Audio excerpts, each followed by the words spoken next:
What's going on, and welcome back to the channel. Today I want to talk about my 2023 BMW R9T Urban GS that I bought earlier this year. Now, I've owned this bike about 8 months, and it begs the question, why did I buy a 2023 R9T knowing that the 2024s were literally just days out? Do I still feel the same way about this bike as I did the day I bought it, and perhaps even before I bought it? Were my projections, you know, we all project things, were those projections and assumptions correct? Before we move on, I want to talk about a bit of housekeeping. First off, I've broken this video into chapters, so you can select whatever chapter interests you the most and then go back and watch it again if you'd like to do that. Second off, if you hear any background noise, I apologize. I've been very unsuccessful in making the neighborhood shut up and calm down while I record videos, but I'll do the best that I can. Thirdly, this is YouTube. You know what to do. Go ahead and subscribe and help out this channel. And if you like the video, please smash that like button. All right, so let's kick things off by talking about my history with the BMW R9T, and that would be the platform as a whole. So I started riding about 10 years ago, or returned to riding rather, and I was looking for motorcycles, and I really loved the look of the original R9T Classic. And you know, it was tricked out. BMW didn't release a stripped down model out of the gate. And I ended up choosing a different motorcycle, a Ducati Monster 796. I didn't keep that bike for very long for various reasons. I just didn't like the way that it handled. But the R9T always was kind of in the back of my mind as an amazing looking motorcycle. And you know, I had other motorcycles after the Ducati, but I never went for the R9T. It probably just cost too much. And also the ergonomics of this bike at the time, I'm not sure what I wanted. If I wanted a bike that I was sitting in rather than sitting on, as people say. In this bike, you definitely sit on it rather than in it. So that was kind of a turnoff for a newer rider for whatever reason. Now, fast forward to about 2017, and I'd had my eye on the forthcoming BMW R9T Racer.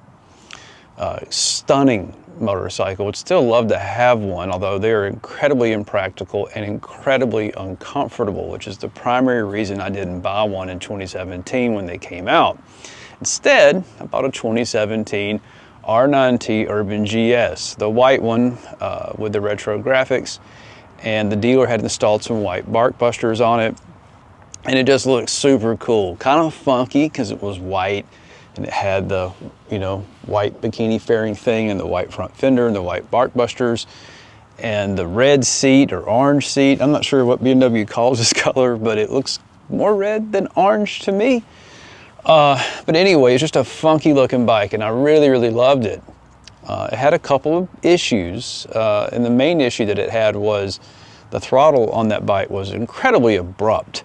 You know, there was no easy, gentle way to ride that bike. And as a result, combined with all the torque that bike has, or had, it just felt like a hooligan bike all the time. A bike that could never calm down. I ended up picking up a Africa Twin a couple months later with the idea that the R9T would be my around town bike and the Africa Twin would be my trip bike. And then some life changes happened, then I downsized my living quarters and I only had room for one motorcycle, so what did I do? The very practical thing, I sold my R9T Urban GS, and I always regretted it. Okay, so fast forward a few more years, I've swapped houses again, and now I have more space, and I've owned a lot more motorcycles since the original R9T Urban GS. And this deal popped up in the spring, and a buddy of mine alerted me to it, and I wasn't in the market for an R9T Urban GS, but it just seemed like such a hot deal, and I always miss the original bike. And so I called up the sales guy, we worked out the numbers, girlfriend drove me out to Nashville, picked her up, rode all the way home, about 2 hours and 45 minutes on the interstate, just ear to ear grin. Really loved the new R9T Urban GS. And they've made some changes to this bike, and I won't get into too many of the details, but one of the changes they've made is, of course, the riding modes. It has 3. One of them is rain mode, and if you turn it on, yeah, it does suck a little of the juice out of the bottom of the engine, but it smoothed that snatchy throttle out that I hated. And so the one chief complaint I had with the bike now had a workaround, and I've been riding this thing all summer. I've absolutely loved it, but more about that later. So let's talk about what makes an R9T Urban GS to begin with. You know, what are the differences between this bike and the regular R9T Classic that BMW has sold for so many years? And when you do talk about this, it's impossible to decouple or untangle cost cutting to bring a bike to a lower price point to, you know, engage buyers that wouldn't normally pop for the bike to begin with, and styling, because BMW has done both here. They've changed the styling and they've made a lot of cost-cutting measures at the same time. They're related. So we'll start out with the first big one that really jumps out to me, and that's the front forks. Now, the regular R9T has upside down, gold anodized, adjustable front suspension. This bike does not have that. It has fixed suspension. It's not adjustable. Conventional forks, but styling wise, and I think this is important, I think it works. I think it does give it a more retro vibe. It's not sort of neo-retro or contemporary retro inspired. This looks more nostalgic and also a little less capable, just to be honest. But it's okay. The shocks work well for me. I've not had a lot of issues with these. Now, I know a lot of folks have complained, but so far so good. I weigh about 175 pounds to 170 pounds, depending upon how much beer I've been drinking. But yeah, it's worked well enough for me. All right, the second thing that BMW did to reduce costs of this bike was to replace the dual clock gauge setup on the regular R9T with a single clock gauge setup here. So we've lost the tachometer. Also, I've noticed that over the years, they've changed this face from glass to plastic. I'm pretty sure my original R9T clock was in fact glass. Now, in practice, not having the tachometer is not a big deal. It hasn't bothered me much. I thought it would, and for a little while I was looking to add some kind of auxiliary tachometer to this setup, but really hasn't bugged me. The one thing that I wish BMW had done was leave you some kind of a programmable shift light that you could program and let it pop on when you wanted to shift, either shift for economy and or performance. And better yet, they could have coupled that with the riding mode. That would have given you the absolute essential information while at the same time giving BMW an opportunity to reduce costs of the bike. Now, to the styling consideration here, I think the single clock up here is a lot less visually fussy than the dual clocks, and particularly when you have it mated with this little cowl or bikini fairing or whatever you want to call it. I think this is really cool because it's centered up directly in the middle of that fairing. You could certainly put two clocks there behind there, but I just love the simple look. I mean, just, you know, call me old school. I think it suits the bike's visual mission, if you will, better than a dual clock setup would. All right, y'all, the third thing that BMW did to reduce costs on the R9T Urban GS, and this is not a styling thing, was swap out the aluminum fuel tank for a steel fuel tank. Now, the aluminum tank is hand-built, and in later models, you can even get it finished in a natural finish, which is super cool because you can see the welds and the seams. It just looks so custom. And this is not that. This is lower cost, it's heavier. However, one big benefit is you can put a magnetic tank bag right on top of your tank. I've not had any problems with scratches when I do that, so for me this has been a real nice convenience. I'll put that tank bag up there. When I get gas, I can easily just pull it off, put the gas in, put it back on. It's been a great benefit to me as a rider to not have that aluminum tank. So for me, this is just a win-win. Okay, cost-cutting measures aside, let's talk about the other things that make up an R9T Urban GS when compared to a regular R9T. And I'm going to start with the front wheel. Regular R9T runs a 17-inch front wheel, while the Urban GS has a 19. Now, I'm not sure why BMW didn't go with a 21. Maybe it's because the suspension's already fairly relaxed. No idea. But the 19 is an improvement over the 17 when it comes to rolling over potholes and rolling over, you know, mild off-road terrain. Again, 21 inch would have been appreciated for off-road, but this is not a purely off-road bike. It's not even a mostly off-road bike. And you can tell that from the tires. These tires are Bridgestone Battle Axes, and they're actually considered, I think, an enduro tire, but they are heavily street biased, as you can see from the lack of significant knobby tread. And I've had them off-road once, and they did okay in like a forest road situation, but it was by no means sure-footed. Okay, let's talk about the next two styling changes that BMW made for the R9T Urban GS. The first is going to be this headlight fairing thing. I like it, but I do kind of wonder what it would look like without it. What do you think? With the high front fender, would it be better to not have the bikini fairing? Let me know in the comments. And the second thing is going to be the high front fender. Now, this is pretty unnecessary. And as you can see, there's a huge gap between the fender and the tire here. You're not going to be taking this bike, as low as it is to the ground, with the lack of a 21-inch front wheel, into a situation where you're worried about significant mud caking up between the fender and the front wheel. Now, if you change the front wheel out and you lift the bike up a little bit and you put a sump guard on it and all the things, sure. But at that point, adding your own front fender would probably be something that would be a reasonable to do on that modification list. As it sits, again, this is mostly styling. I do think it looks cool. I wish all off-roadish or scrambler bikes came with a legitimate looking front fender, even if the bike didn't need it. Okay, and I can't finish my styling conversation without talking about what I think the biggest styling feature of this bike is, and that would be the 1200cc air-cooled engine. I mean, this is the whole reason, in my opinion, this bike exists to begin with. You know, and when I say this bike, I'm talking about all the R9Ts. It's an excuse to feature this amazing piece of BMW engineering history. This is an air oil-cooled engine. It's not the newer water-cooled engines you see in GS's from a similar time period. It's got a lot of character. It vibes a lot. It twists a lot. But most importantly, it gives this bike its heart.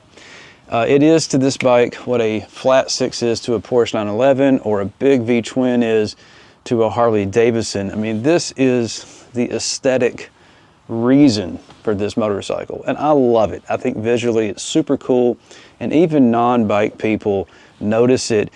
Even if they can't explain it, they'll ask questions about it, and I just think it's great. All right, let's talk about the R9T's critical specifications, and then we'll get her out in the open road and see what I think about her. We have a 4-gallon fuel tank on the R9T, and the R9T will consume about 2.8 gallons of fuel from full before giving the low fuel indicator. There's no fuel gauge. So when that low fuel light comes on, you've got 1.2 gallons left in the tank. Should get you about 40 miles or so to a gas station where you can fill up. So be mindful of that. Moving on to the engine, we have a 1200cc air oil cooled boxer engine. Very traditional engine configuration from BMW, and it makes tons of torque at about 85 foot-pounds of torque and about 100 to 105 horsepower. The bike weighs 485 pounds, so that is plenty of horsepower and torque for a bike that's not a featherweight, but not overly portly. I have had no issues accelerating, even with two people on the bike. It's got plenty of twist. I can pass people on back roads without any problem, and it's actually too much power in the rain. The shorter wheelbase of this bike plus that torque, it'll break the back tire loose in the rain, even with rain mode engaged. Speaking of the bike's physical size, you've got about a 60-inch wheelbase, and I believe the seat height is 31 inches. I'll splash the exact numbers up on the screen right now. And I don't have any problem flat footing this bike, and I have about a 31-inch inseam. I can put a leg over it and touch down on both sides. Feet flat, no problems whatsoever. Moving on to the wheels and tires, we have a 19-inch front wheel up front with a 120/70 size tire, and in the back we have a 17-inch wheel with a 170/60 size tire. The wheels are shod with Bridgestone Battle Axe Adventure tires. These are a road biased enduro type tire, I suppose. I have only had them off-road once. It was okay. Obviously it wasn't all that great. I sure wouldn't want to find them in any mud. That would be a bad day. But the dry traction on the street's pretty good. I've had no issues, no confidence issues when having the bike really far over in a corner. The bike sticks just great. When the weather cools down, I have noticed the back tire breaking loose some, primarily when trying to aggressively stop with the back brake and or downshifting without the most perfect of rev matching. So that's it for critical specs. Let's get her out in the open road and find out what I think. All right, kids, what's it like to ride the 2024 BMW R9T Urban GS? It is a gorgeous fall day. Oh yeah, feels fantastic out here on the bike. Let's start with the tech. There's very little to talk about. You've got this wonderful analog tack clock thing up here with minimal LCD information, and that would be a monochromatic LCD. So the tech experience is not in your way. If you're looking for a bike that has a lot of tech, this is not your Huckleberry, kids. But what it does have is it has heated grips, which I'm not sure if I'd call that tech, but it's certainly welcome, and it's definitely a comfort aid.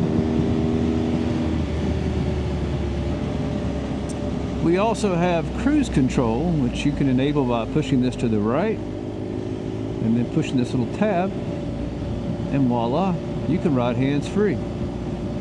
Not that I'd recommend it, and it's highly dangerous, just like riding a motorcycle is, but you can.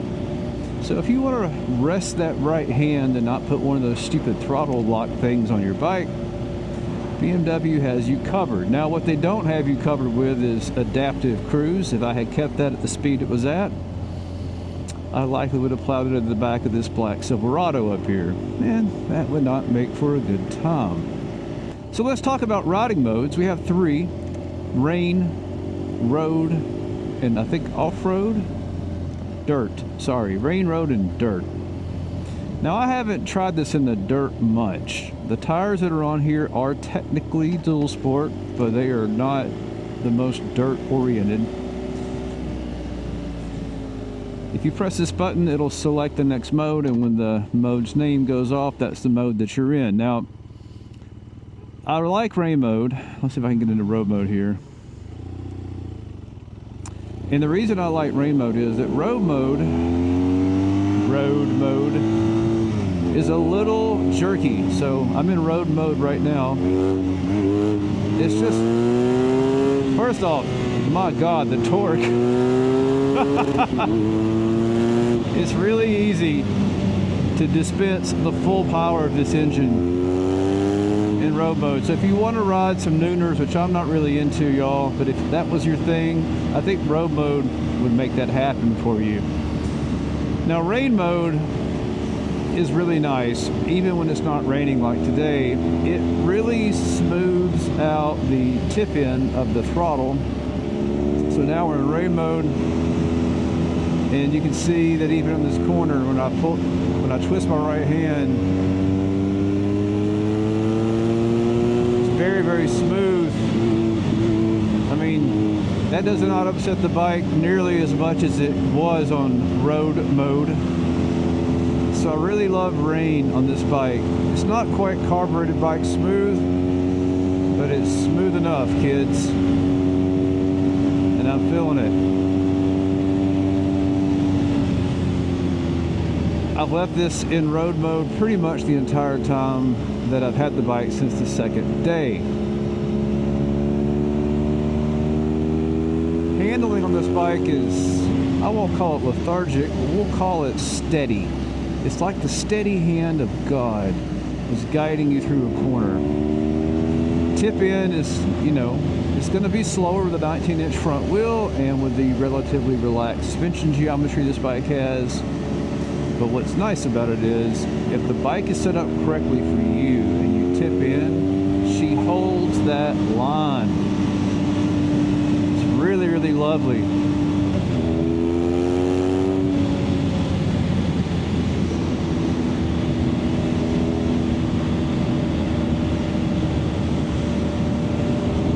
It's a bike that never really catches me out when I ride it.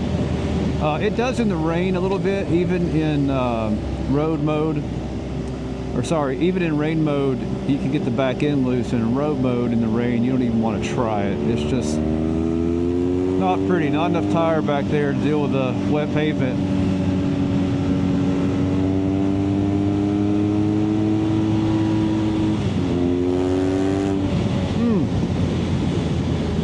If you don't mind the sound, this bike is just intoxicating. It's an easy bike to put miles on. So let's talk about the handling. This bike has fantastic handling for an intermediate rider or somebody who just wants to do some sport touring. Not the best geometry for track, I suppose. I don't ride any track, but it's not the most flickable bike in the world. But what is awesome, and you probably can't tell right now, but what is awesome is the way it holds a line. You know, the 19-inch front wheel and the relaxed geometry slows the bike down on turn-in, but it also lets it hold that line with little correction. It's so nice. This is my favorite bike to ride when it comes to just, you know, going through corners that are long, sweeping corners. It would be difficult to really thrash this on a place like US 129. I mean, you could definitely ride it on 129, and I'm sure thousands of people have. But it would be not my first choice out of the three in the garage, simply because the back to forth is not going to be great on it. But if you want to ride like Chirahola Skyway in my area, or a road that has long bending sweepers wherever you are, this is a great bike for that. It truly is. Now the suspension on it's not the best, but I haven't found that it's been a problem for me, and most of the time, y'all, I don't even think about it, which I can't think of a higher compliment to give suspension on a motorcycle. Suspension that you don't think about is suspension that's getting out of your way.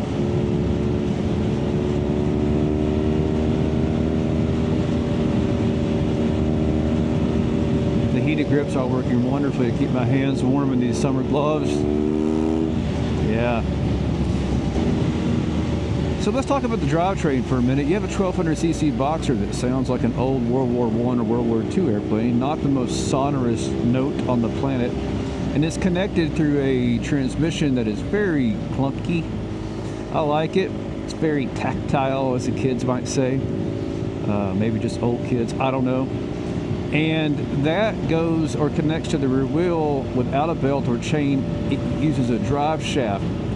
The nice thing about it is I have no chain lash to speak of and no chain maintenance to speak of. So every 30,000 miles, I think I have to deal with the servicing the diff or something like that. But it's just, you know, wash and go, kids, until, you know, that service and all the oil changes in between. I love that. I love that.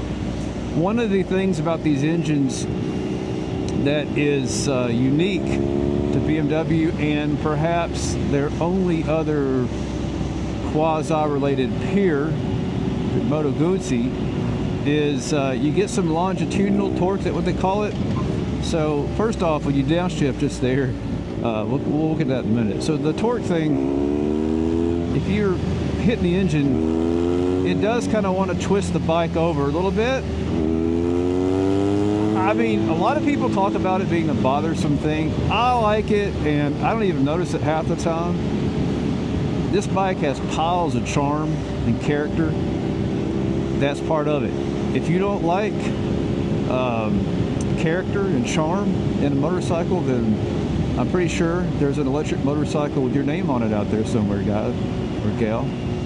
But for those of us who enjoy something that smells and feels like a bike, this is a fantastic bike that I would take over any electric bike on the planet, bar none.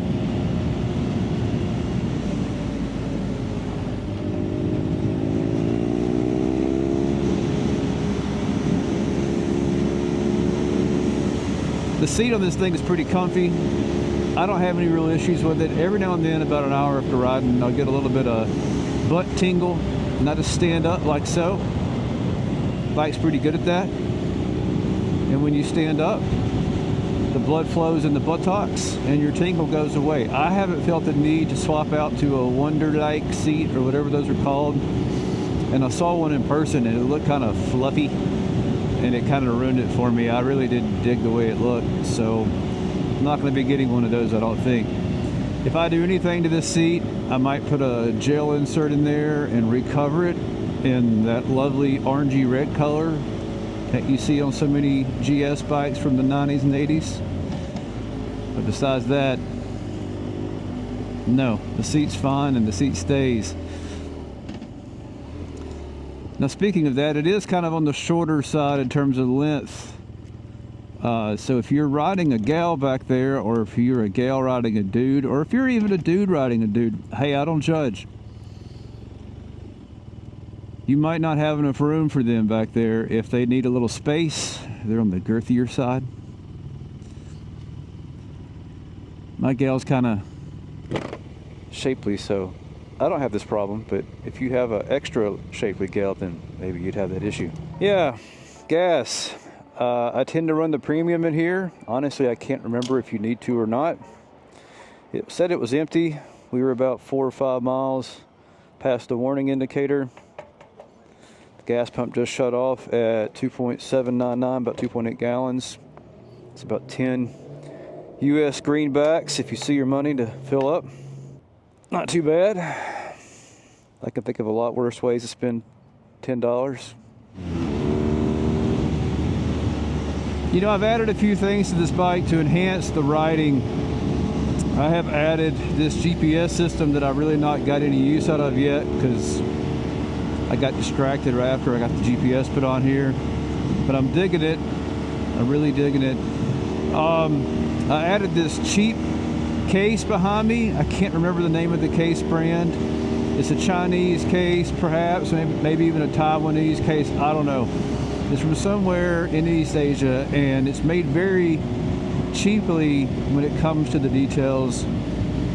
I cut my hand really good putting it on, and that's one of the places where they cheap out is the edges of the case. They just don't bother to finish them. I guess they expect you to do it if you're going to pay $130 for a case.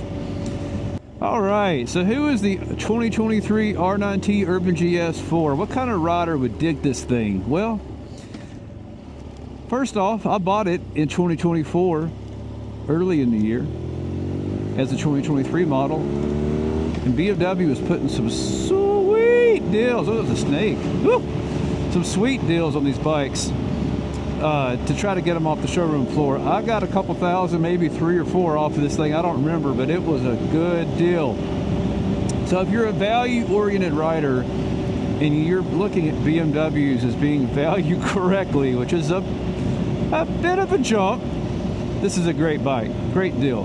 Now, objectively speaking, for the money, is this bike a great deal? Yeah, I think so, because the build quality is excellent. I mean, it's just so good, so tidy. Materials are all very, very high quality. Paint is absolutely gorgeous. I mean, it is nice. So yeah, I would say if you get it on sale and you appreciate quality in addition to bike parameters or other sorts of performance tangibles and intangibles, this is a good deal. Good bike for you. Second kind of person this bike is for, somebody who's a gearhead. I mean, who doesn't love seeing the fuel injection in the header, the engine cylinders all sticking out underneath your tank?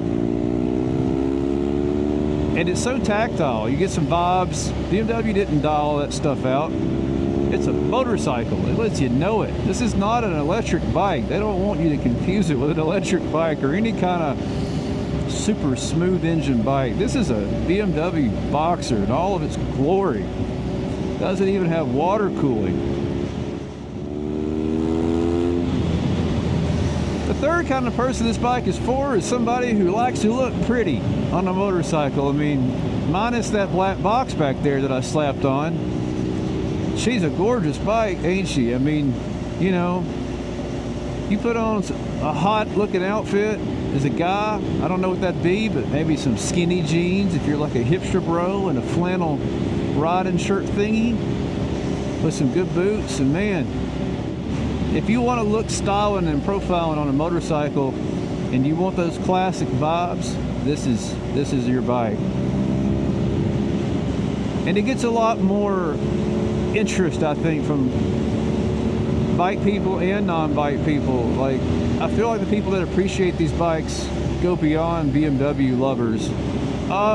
If you're a dentist or an orthodontist or other medical professional that wants to disregard, you know, the potential for interruption of their livelihood from injuring their hands or other bodily parts while operating a very dangerous two-wheeler, this bike is for you.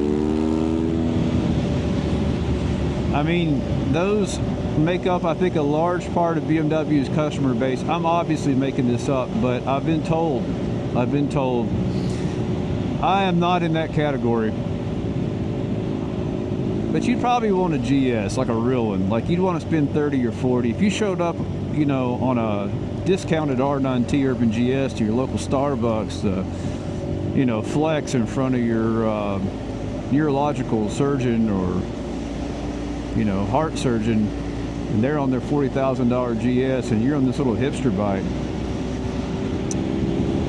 let's just say they're going to know you didn't go to Yale. And then last but not least, I think this is a motorcycle for somebody who appreciates BMW history and heritage, but doesn't get hung up on, like, the details. Like, it's not a real GS. Like, it's not supposed to be a real GS. It's a tribute. It's a styling exercise, and it's a hell of a lot of fun. And that's why we're all here, right? I mean, if this wasn't fun, if going around that corner at a very relaxing pace of, well, I won't say it on here, but we'll say a little faster than that sign said, behind this passport thingy wasn't fun, I wouldn't be risking my life out here doing it. This bike is a hell of a lot of fun. Oh, we'll throw in the fifth category. If you want something that can kind of do a little bit of everything, I feel like this could be your bike. Now, not the best scrambling bike at 500-ish pounds, despite the way it looks. I mean, you can certainly rig it out with, you know, a robust skid plate and engine protectors, and you can lift the suspension and kind of turn it into a little baby GS that never was. You could do that. But if you enjoy tinkering with things and just want the best of something, this could be a really cool project bike. I mean, Beamer did make this bike to be modified. That's what they always told us.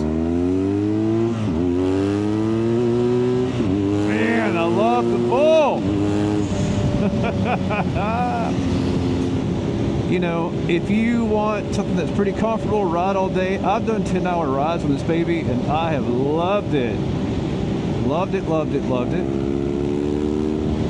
And something that's easy to maneuver in traffic. Now, it's not the lightest weight bike, and it's kind of girthy, but it's got so much torque that if you don't need to navigate tight traffic situations, but you need something in town that can get you off the line and get you away from everybody at a red light, this is a fantastic bike for all of that. Like, as you can see, you can put the top case on the back of it. You can put some luggage back there if you want. Do a little bit of light touring. You've got no wind protection, but bro, do you really need to ride 80 miles an hour everywhere? I just don't feel the need. Like, we're doing 60 right now. It's fantastic. I put the cruise on right there. Relax that hand. Yeah. So there you have it. These are my thoughts on a bike that I bought twice. And I've owned it for a couple thousand miles-ish. I don't remember. Maybe it's not. Maybe it's 1166. I don't know. But I've owned it 2/3 of this year. I have zero regrets. I would say of all the motorcycle purchases I've ever made, this one is up there as one that might be the best. It's a bike that like I told y'all, I loved it since the first day I saw it, and to be able to own one at a low price and enjoy riding it so much, it's just, you know, there's very few bikes that I do that with that don't bug me in some way, and this bike doesn't bug me in any way. It's crazy. I mean, yeah, I'd love for it to have a better sounding engine, but it doesn't bug me, you know. And I'd love for it to have a couple inches more room, you know, for my knees, but they don't hurt, so why? I'd love for the standing ergonomics to be a little bit better, but that's not bad. I mean, you're up over the front of the bike, but it doesn't feel awkward. You don't feel unstable to do that. It's just a nice bike. Stops and turns and vibes and pulls and looks awesome. Sounds, you know, raunchy. What more do you really want? I don't know that I do. I'm really looking forward to spending next spring on this thing. I got to go home and get the engine guards put on. I got to sort out my luggage situation. And besides that, y'all, I'm just going to pile on the miles. Do some touring, some camping. I'm really excited about it. It's a great, great bike. I'm still excited about other bikes right now, but this is the one that if you told me to go somewhere tomorrow on it, which one would I take? Yeah, this is definitely it. So that's it. If you enjoyed the video, like and subscribe. It really helped me out. I hope y'all are having a lovely fall, and stay safe out there. Take it easy. No reason to be doing nooners and, you know, buzzing cars at 100 miles an hour. Just do your thing. Ride your ride. Keep a shiny side up, y'all.